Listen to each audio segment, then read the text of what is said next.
What's up, YouTube? I hope you have your dinner in front of you, or your lunch, or maybe your breakfast, so you can learn something about intrusive thoughts and how to get rid of overthinking today while you're eating.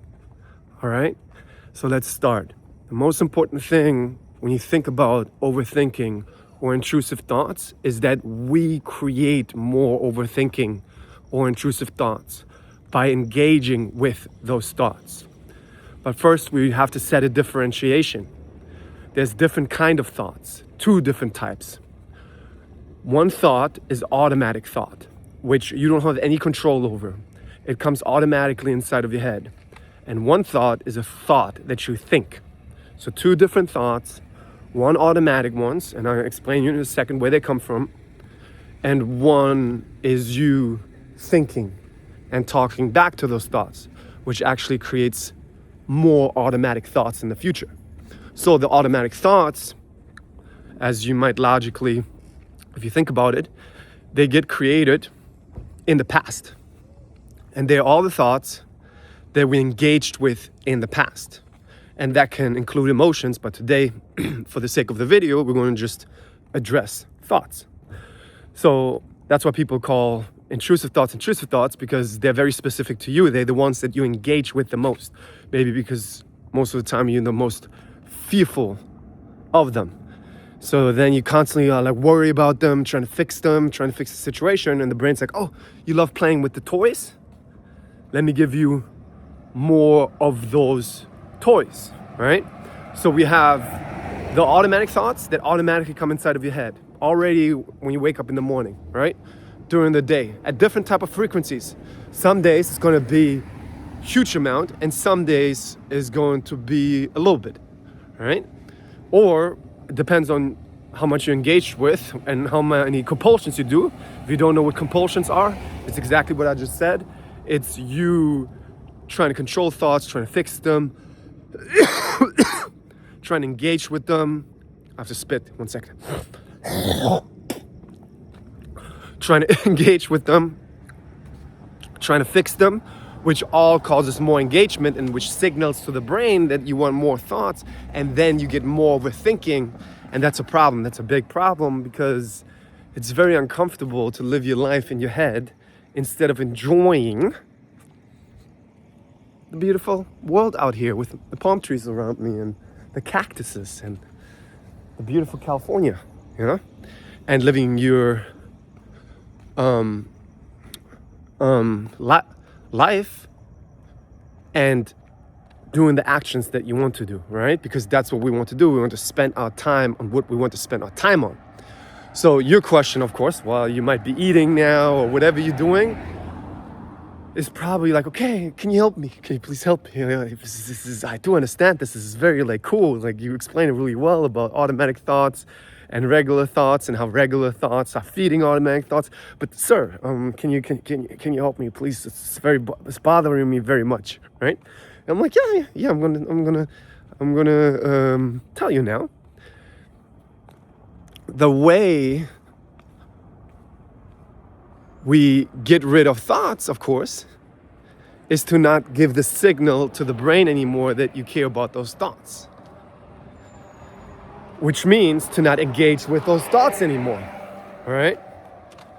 And of course, it's easier said than done. That's why people have a lot of problems with them, but that's the practice. And you have to understand that it's a moment-to-moment practice because the brain understands the signals in time. What that means is the more time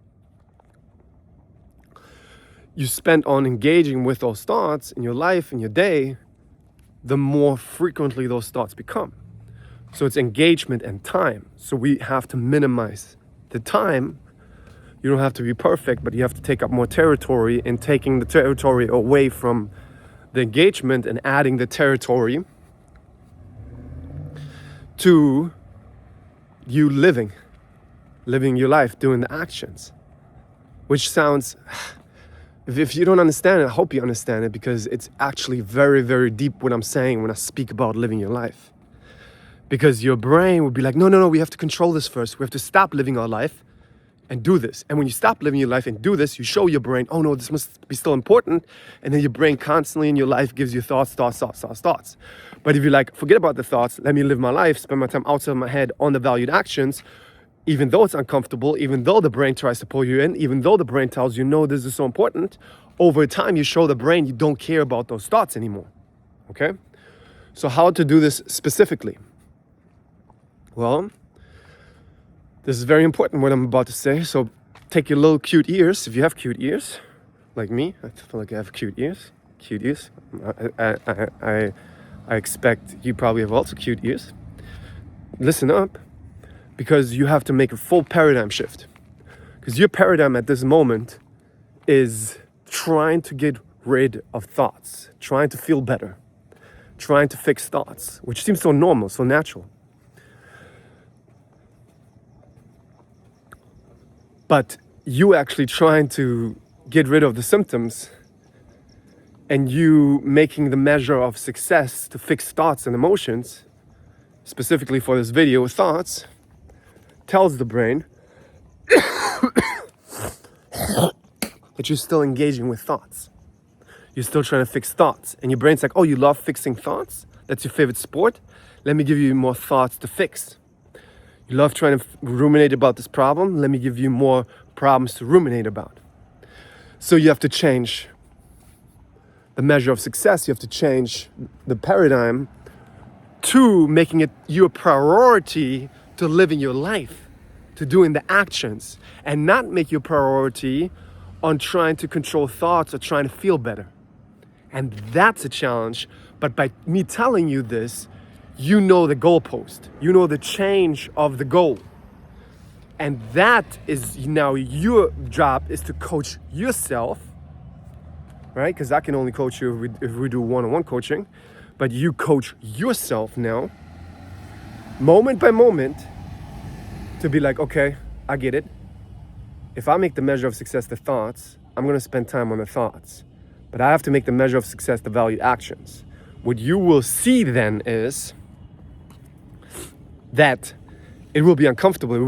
It will feel wrong, because the old toxic patterns are pulling on you and telling you to fix something. And because the patterns give you a wrong feeling, most people are like, no, I need to fix this wrong feeling. Is this my intuition? It must be wrong. I need to fix it. There must be another solution. I don't want to be uncomfortable. As long as you don't want to be uncomfortable, you will be more uncomfortable in the future.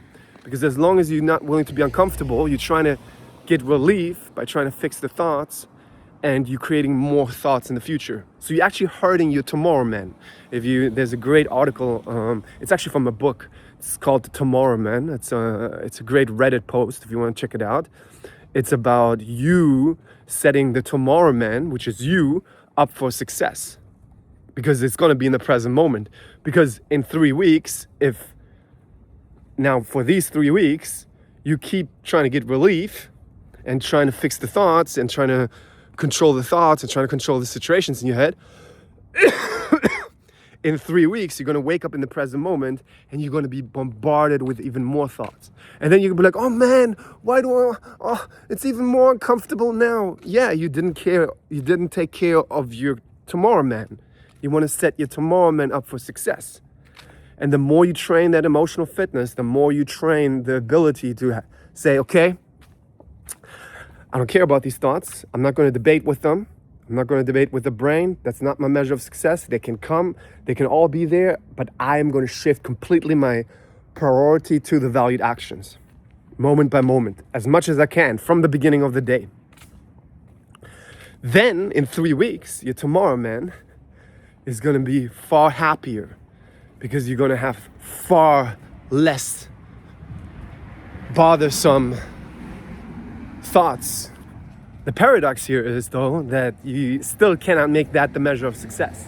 Because if you're like, yeah, okay, I mean, it's better if you still do the practice and say, okay, I want to get rid of the thoughts, but then you kind of still make it about getting rid of thoughts. So I actually want you to just be like, no, I'm going to practice living my life, and I don't let these thoughts dictate my life. And you want to have this, this is really important, what I'm going to give you now. Really, really important. So really listen, take your cute ears and listen up one more time, okay? While you whatever eating your food or whatever you're doing, let me know what you're doing. Maybe you watch me on a big YouTube screen, could be on the TV screen. But this is really important what I'm about to tell you. I probably said this is important long enough that I probably forgot it. No, I didn't. Okay, what's really important here is your attitude towards the automatic thoughts that come up. And you can, if you, and I might make a video about emotions, but it's really the same. You can include the automatic emotions with that. Most people have this attitude. No, I don't like it. No. It's like a victim attitude. And the more you have the no, you give the signal to the brain more, because your brain doesn't care about, your brain doesn't know what you like or what you don't like. Your brain only knows what you engage with. It's an engagement machine. You have to remember this. This should be like eye-opening for you. Your brain doesn't care what you like or what you don't like. It doesn't actually know. It's not even that it doesn't care. It doesn't know what you like, what you don't like. It cares about what you spent your time and energy on. So you want to change the attitude from no to yes, that's great. All these thoughts can be there. And what's more, I'm going to move forward now. And I see this as a practice. And this is great. But you cannot be like, okay, I'm going to move forward now. Please don't hurt me. No. Or okay, I'm going to commit. Are you still there? Are you still there, thoughts? No. No, fuck no. You really have to be like, yo, like beat your chest, be like, yeah, fuck this. I'm going to practice now, and I'm going to do this for the tomorrow, man, and I'm going to practice this now because I, like in the gym, because I know this is going to make me stronger. All right? So you want to practice that moment to moment. And if you want to find out your values, your valued actions, you can check out my book, the Emotional Fitness book. The valued actions are basically the actions that support your life. And you want to set those things proactively. Because if in the moment you react, because your problems with overthinking and intrusive thoughts comes from being reactive. You have to understand this. You have to remember what I'm saying right now. Your problems with intrusive thoughts, with overthinking, with OCD, with ADHD, BPD, all comes from being reactive to emotions and thoughts. So you have to change to being proactive. That's how you beat it. It makes so much sense because it's the opposite. And you beat it by being proactive, which means you set the things beforehand, which you don't like because you don't like to commit because you're always reactive because that's familiar to you. So you need to proactively set it and say, at this time, I go to the gym. At this time, I do this. And whatever the brain says, then, oh, no, we don't feel like it. No, we're not ready yet. No, you go anyway. All right? And another tip I want to give you is you don't have to make it too complicated. There's no thoughts that come in that you need to debate with. Okay? There's no thoughts that you need to debate with. You can ask yourself a simpler question. Am I inside of my head or am I outside of my head? If you're inside of your head, you go outside of your head with your focus. Oh no, I'm going out. There's the no brain method in my book that I use, which is no brain, we walking right now. No brain, we at the chest press right now. No brain, I'm talking to this person right now. The moment you say no brain, you show yourself, oh, I'm not the brain, right? And then you shift your focus by saying, I'm walking right now to the present moment, to the valued action, which signals to the brain that you care about that. Here's something important that so many people always do wrong. They say, oh, I've been doing the no brain method, but the thoughts are still coming. What are you talking about? You're not doing the no brain method because the no brain method is not there to get rid of thoughts. Because if you have the intention to get rid of thoughts, you're still doing the compulsion. You're doing the compulsion again, which is feeding the algorithm again. The no brain method is there to shift your focus. Because when you shift your focus, moment by moment, you give your brain a new signal. It's all about giving your brain a new signal. Okay?